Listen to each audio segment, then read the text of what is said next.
Comment faire une to-do list sur Notion comme un pro en 5 étapes simples? Une to-do qui s'adapte à toi et non l'inverse, comme des tas d'applications que tu peux retrouver et ne plus être débordé par toutes les tâches que tu dois accomplir. Aujourd'hui, je vais te montrer comment utiliser Notion pour créer un système efficace et pour gérer tes tâches et obtenir un petit peu quelque chose comme ceci. Après ça, ta productivité va passer à un tout autre niveau. Allez, on plonge ensemble dans le monde de Notion et je t'explique tout ça. C'est parti! Hello, je suis Sarah de CV Connect. Si tu ne me connais pas encore, je suis là pour t'accompagner dans le développement de ta carrière et aussi améliorer ta productivité ou atteindre tes objectifs. Je suis là pour t'aider, alors abonne-toi dès maintenant pour ne rien manquer. Si tu n'as pas encore jamais utilisé Notion, pas d'inquiétude, c'est hyper simple.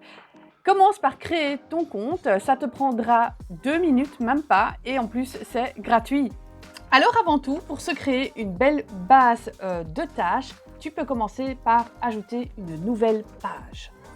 Comme tu vois, c'est une page blanche, donc ça pourrait faire peur car actuellement il n'y a rien.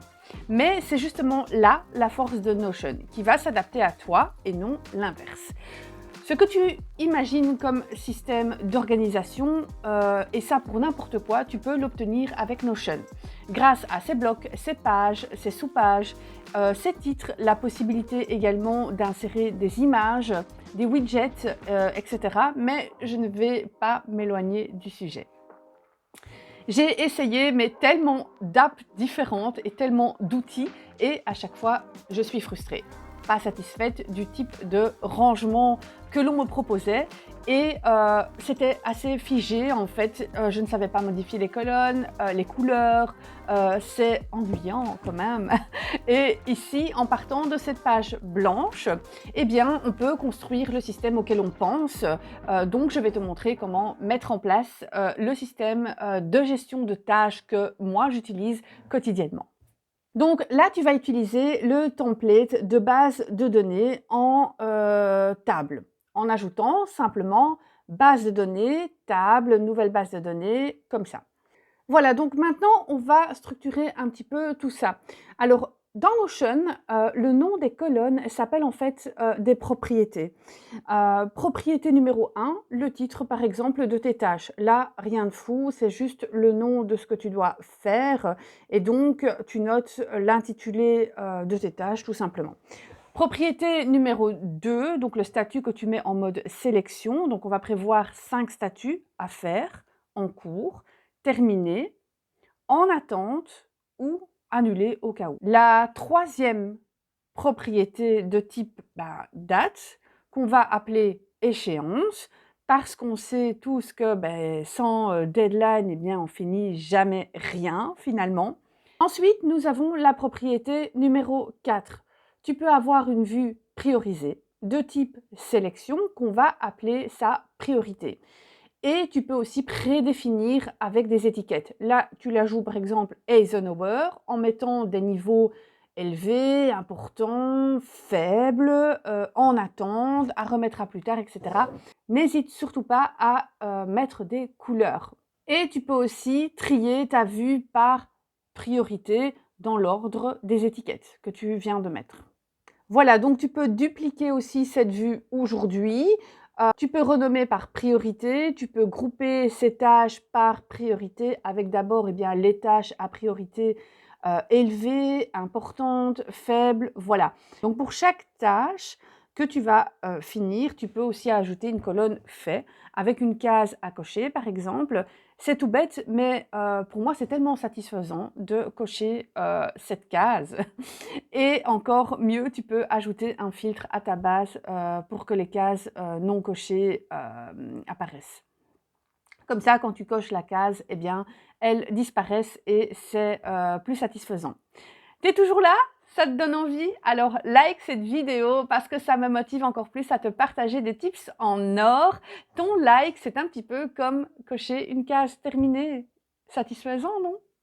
5. Je peux aussi catégoriser et en créer une sélection multiple qui s'appelle catégorie et je rattache chaque tâche à une thématique spécifique. Work, home, learning, ça peut être des tas de choses pour laquelle tu te crées toi-même des tâches.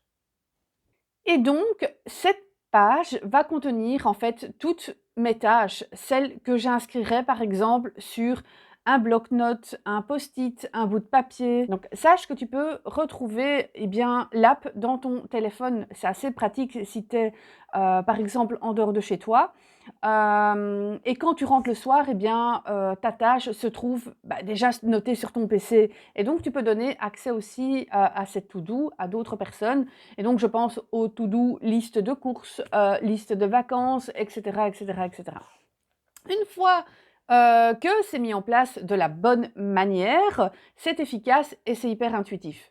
Je pense et je suis même convaincue, la to-do list pour moi, si elle n'est pas liée à un système de priorisation et une planification ensuite dans ton agenda, elle ne vaut rien. Si tu veux approfondir la meilleure méthode de priorisation, je te conseille vivement de jeter un petit coup d'œil à la dernière vidéo que j'ai faite sur la matrice d'Eisenhower et je te mets le lien juste ici. Ça t'aidera à mieux gérer tes priorités et à rester sur le bon chemin. Je vais sur cette page tous les jours car j'ai toujours plein d'idées et je me crée toujours des tâches pour tout finalement. Ça décharge ma charge mentale, ça me permet aussi de décharger mes idées, tout ce que je pense quand je suis sur la route, en conversation avec d'autres personnes, et ça découle sur l'idée du siècle par exemple. Vous savez, ces conversations avec certaines personnes qui finalement découlent d'idées hyper constructives et qui t'apportent tellement de valeur. Voilà, donc perso, cette page chez moi est mise dans mes favoris. Donc, petit clic sur l'étoile et ça s'affiche directement dans ta colonne de gauche. Et d'ailleurs, cette page est intégrée directement sur mon dashboard. J'en profite pour savoir si ça t'intéresse d'avoir une vidéo de mon système de dashboard. Dis-le moi en commentaire en dessous de la vidéo. Je peux également te montrer comment j'organise mon système pour organiser ma vie pro, ma vie perso, mon système d'apprentissage quotidien et l'organisation solo des enfants. Voilà, alors avec ce tableau, tu as la bonne base pour créer finalement toutes tes tâches avec Notion. C'est flexible, c'est personnalisable et surtout, ça te fait gagner un temps fou. Cette centralisation de tâches chez moi est liée à mon agenda. J'ai dupliqué également cela avec plusieurs filtres, plusieurs vues en rapport avec ce dont j'avais besoin, ce que je voulais avoir. Voilà. C'est tout pour moi, je te conseille vraiment de passer à l'action en regardant une deuxième fois la vidéo et en la mettant également sur pause à chaque fois que tu paramètres ton Notion. Ça vaut vraiment le coup de le faire avec soin pour que ça devienne finalement un outil indispensable pour toi. N'hésite pas à me dire en commentaire si tu veux aussi voir comment j'organise mon dashboard ou d'autres astuces pour la gestion de tâches. Je suis toujours partante pour partager des trucs et astuces avec toi. Allez, c'est à toi de jouer maintenant. Passe à l'action et fais-moi savoir comment ça se passe pour toi et comment tu gères un petit peu tes tâches. Voilà, c'est la fin de cette vidéo. Merci de m'avoir suivi et à bientôt pour une prochaine vidéo, toujours sur CV Connect.